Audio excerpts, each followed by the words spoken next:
because I lost a bet. I wanted to be an astronaut, but I do get car sick. This is a second career for me, so it was just something to do. It was either this or medical school.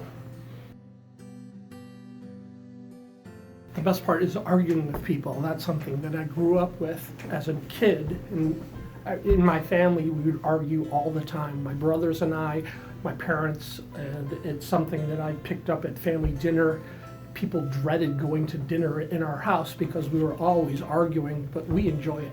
And I still enjoy that today, and I like to go into court and argue with people for a living. It's true that we do deal with people that are experiencing some of the worst things that they've gone through in their lives, and we have to try to help them steer through that in the best way that we can. They're both cold cases that I've dealt with in my career.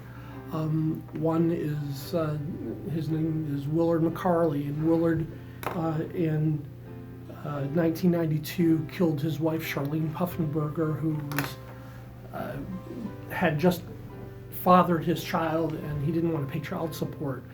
And I had to try that case 3 times. That case went all the way up to the U.S. Supreme Court, and Charlene is sitting peacefully now because we were able to convict him 3 times in each one of the trials through the years. And it's tough doing cold cases where witnesses aren't available anymore, or they're older and their memories are failing. So that was one. Another one was another cold case from 1985.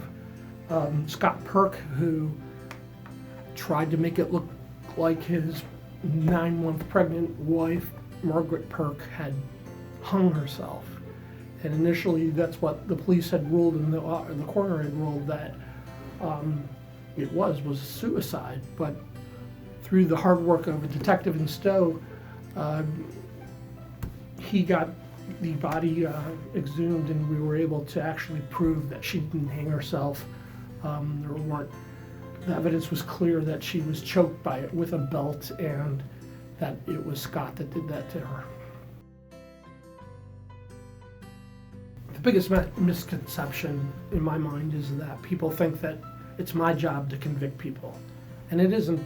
That's not my job at all. My job is to seek the truth and justice. And I take that very seriously. And in fact, there have been times when I've proven that people are actually innocent of a case. I'll give you an example of that, where a gentleman was charged with aggravated robbery of a CVS. There was video of a person going into that CVS at 3 in the morning. There were 3 employees in there.